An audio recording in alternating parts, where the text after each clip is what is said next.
Hi, great, good morning to all. देखिए, एक इसमें आज हम एक क्वेरीज से संबंधित क्वेश्चन से संबंधित जो विद्यार्थियों के द्वारा पूछा जाता है उसमें यह कि क्या कोई poor candidate UPSC civil services examination qualify कर सकता है। Can poor candidate qualify this UPSC CSC examination और यूपीएससी एग्जामिनेशन। देखिए, इसमें अगर इस कंटेक्स्ट में बात करें कि पुअर पुअर मतलब क्या। पुअर का एक सामान्य सा हिंदी होता है गरीब, और गरीब मतलब हम लोग मुख्यतः जो है उसे उसके इकोनॉमिक क्राइटेरिया के आधार पर जो है हम उसे तय करते हैं कि कोई गरीब है कोई अमीर है।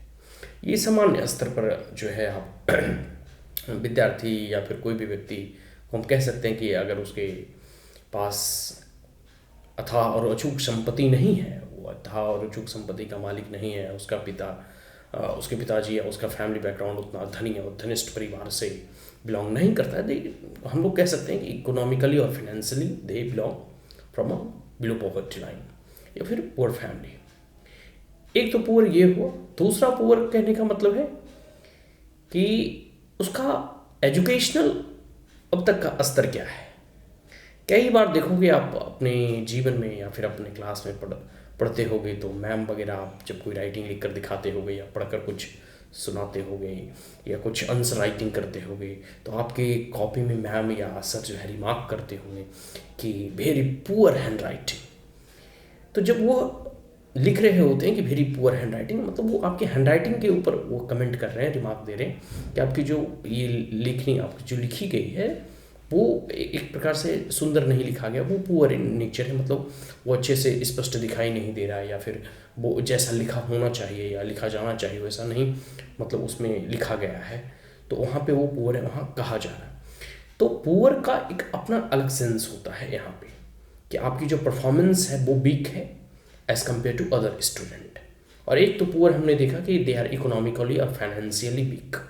ठीक है, तो पुअर के अपने अपने कह सकते हो उनके मीनिंग हो सकते हैं।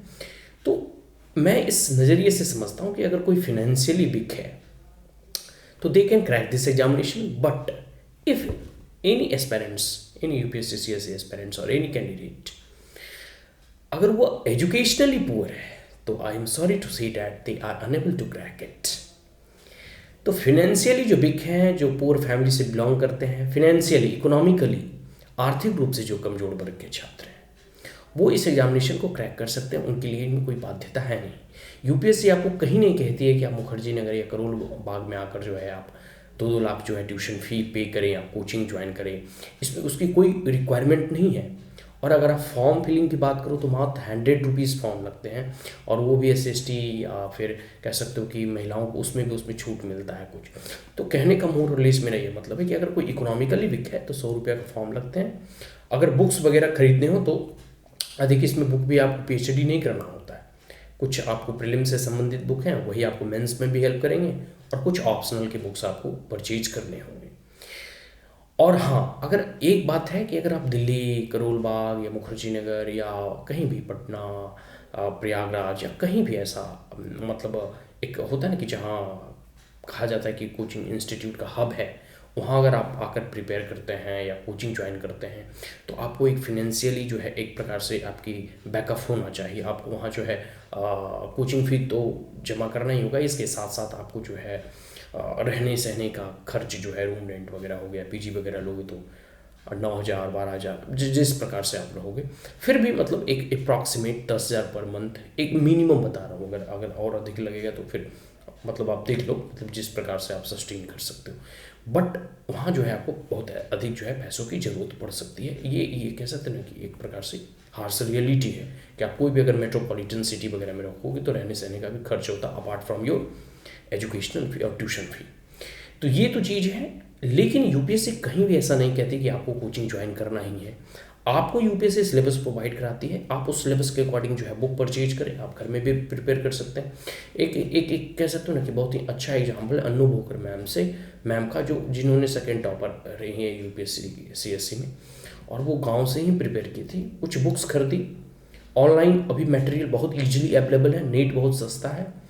अब हिंदू वगैरह या फिर इंडियन एक्सप्रेस का सर्कुलेशन अब ऑनलाइन भी है, तो आप वहाँ से भी जो है ईजिली जो कह सकते हो ना कि आप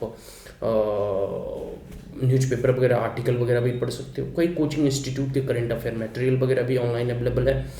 तो अब जो है ना चीज़ों की एसेसिबिलिटी बहुत ईजी वे में जो है एक सामान्य सा गांव में भी अगर कोई बच्चा रह रहा है तो वहाँ अवेलेबल हो जाएंगे। हाँ, कुछ बुक्स अगर खरीदते हैं तो एक बार आप बड़े शहर जैसे पटना वगैरह या फिर प्रयागराज वगैरह या लखनऊ वगैरह या जहाँ भी दिल्ली वगैरह में बुक्स मिलते हैं वहाँ से आप बुक एक बार परचेज कर लें और उसके बाद आप अपने आप को जो है करंट अफेयर से डे टू डे जो है अपडेट रखें। And that is more than enough और सफिशियंट। बहुत सारे वीडियोस टॉपर्स के या फिर कोचिंग इंस्टीट्यूट के यूट्यूब पे अवेलेबल हैं, आप वहाँ से भी गाइडेंस ले सकते हैं। तो यूपीएससी ने कोई आपके ऊपर बाध्यता नहीं की है कि आपको इतना खर्च करके इसमें पढ़ना होगा। सामान्य सा कैंडिडेट, सामान्य सा विद्यार्थी भी इसमें क्रैक कर सकते हैं, बट उसमें जो है उनका एजुकेशनल परफॉर्मेंस अच्छा होना चाहिए, एजुकेशनली वो वीक नहीं होनी चाहिए। हाँ, फिनेंशियली और इकोनॉमिकली वीक हो तो चलेगा, बट कह सकते हो ना कि मस्तिष्क के तौर पे, ज्ञान के तौर पे, विजडम के तौर पे, नॉलेज के तौर पे वो जो है अन्य विद्यार्थियों की अपेक्षाकृत अधिक जो है मेहनती और उत्कृष्ट होंगे, तभी से एग्जामिनेशन को जो है वो ईजिली क्वालिफाई कर सकते हैं। तो आज के लिए इतना ही। मेरे अनुसार से शायद मेरा उत्तर यही हुआ कि इसमें आप जो पूछ रहे हैं ना कि poor candidate qualify this examination, तो पुअर के अपने मीनिंग होते हैं। मेरे अनुसार से यह मीनिंग होता है कि अगर आप इकोनॉमिकली पुअर हैं, फिनेंशियली वीक हैं, then still you have the opportunity to crack this examination, क्योंकि इसमें उतना फिनेंशियल बर्डन नहीं है अगर आप सेल्फ स्टडी करते हैं। But at the same time अगर आप एजुकेशनली और नॉलेज के स्तर पे वीक हैं तो I am sorry to say that you are unable to crack this, because it is one of the toughest examination of the world. Mother of all examination के नाम से ये जाना जाता है। तो आपको जो है you have to hard nut to crack this examination. So that's all. Thank you. And if you are the first time on my channel, then like it, share it, as well as subscribe it. Thank you once again. Have a great day.